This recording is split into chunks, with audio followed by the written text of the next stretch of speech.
आप जे दृश्य જોઈ રહ્યા છો તે અમદાવાદના ઓઢવ ફાયર સ્ટેશન પાસેના દૃશ્યો છે। કયા પ્રકારની પરિસ્થિતિનું નિર્માણ થયું છે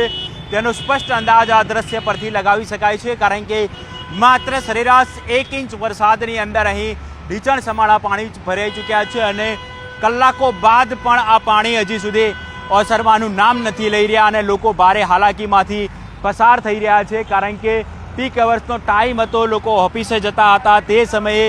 આ પ્રકારની ભારે હાલાકીમાંથી પસાર થવું પડ્યું હતું। અનેક વાહન ચાલકોના વાહનો છે બંધ પડી ગયા હતા। બીજી તરફ આપ જે દૃશ્ય જોઈ રહ્યા છો અહીં ભારે ટ્રાફિક જામના દૃશ્યો પણ જોવા મળ્યા હતા।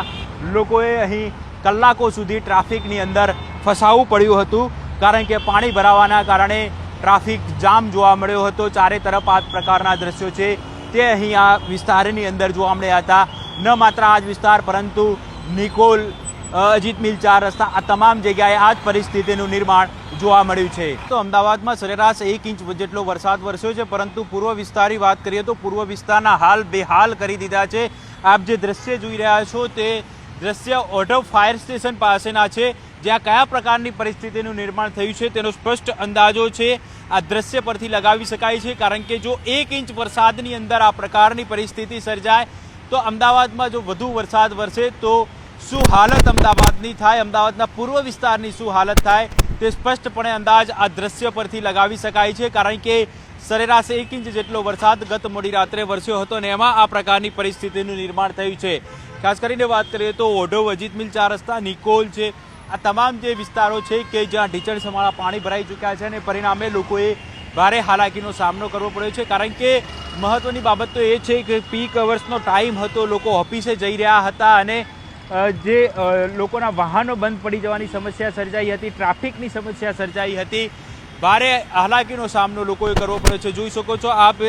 અહીંથી જે એક મહિલા પસાર થઈ રહી છે તેણે કયા પ્રકારની પરિસ્થિતિમાંથી પસાર થવું પડી રહ્યું છે। ઢીચણ સુધીના પાણીમાંથી આ લોકોએ પસાર થવું પડે છે, કારણ કે અહીં આ પ્રકારની પરિસ્થિતિ છે તે દર વર્ષે સર્જાતી હોય છે, તેમ છતાં કોર્પોરેશનના અધિકારીઓ છે તેઓને આ પરિસ્થિતિનું કોઈ ભાન જ નથી। વાહનો પણ બંધ પડી ગયા છે, લોકો વાહનો દોરીને લઈ જવાની ફરજ પડી છે।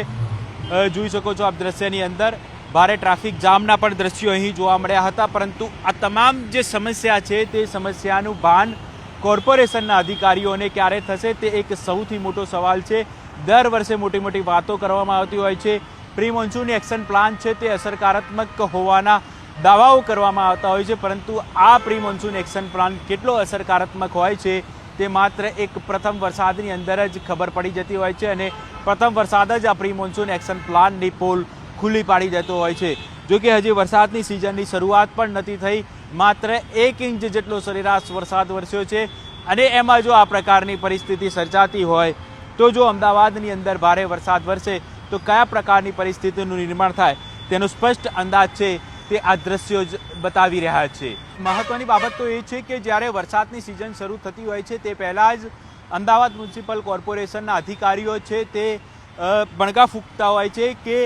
આ વખતે પ્રી મોન્સૂન એક્શન પ્લાન અસરકારાત્મક બનાવવામાં આવ્યો છે। અમદાવાદમાં ડ્રેનેજ લાઈનો છે, તમામ ડ્રેનેજ લાઈનો સાફ કરી દેવામાં આવી છે, કરોડો રૂપિયાનો ખર્ચો કરવામાં આવ્યો છે અને અમદાવાદની અંદર આ વખતે પાણી નહીં ભરાય, પરંતુ આ કરોડો રૂપિયા ક્યાં જાય છે તે માત્ર ને માત્ર પ્રથમ વરસાદની અંદર જ ખબર પડી જતી હોય છે અને તેનું આ એક ઉત્તમ ઉદાહરણ છે કે ગત મોડી રાત્રે માત્ર સરેરાશ 1 ઇંચ જેટલો વરસાદ વરસ્યો છે અને 1 ઇંચ વરસાદની અંદર આ પ્રકારની પરિસ્થિતિ સર્જાઈ છે।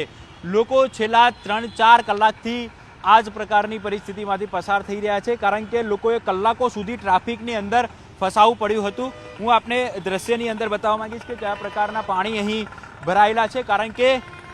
જે અહીં આપ જોઈ શકો છો ઢીચણ સુધીના પાણી ભરાયેલા છે અને તેમાંથી આ લોકોએ પસાર થવું પડે છે। આગળના પણ હું દ્રશ્યો બતાવવા માંગીશ, કારણ કે આગળ પણ આ જ પ્રકારની પરિસ્થિતિ જોવા મળી રહી છે। ટ્રાફિક જામના પણ દ્રશ્યો અહીં જોવા મળી રહ્યા છે। લોકો કલાકોથી આ ટ્રાફિકમાં ફસાયેલા છે, અનેક લોકો ઓફિસે પહોંચવામાં લેટ થયા છે, જે તે જગ્યાઓ પર પહોંચવામાં લેટ થયા છે, કારણ કે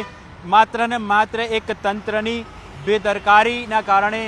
લોકોએ ભારે હાલાકીનો સામનો કરવો પડ્યો છે।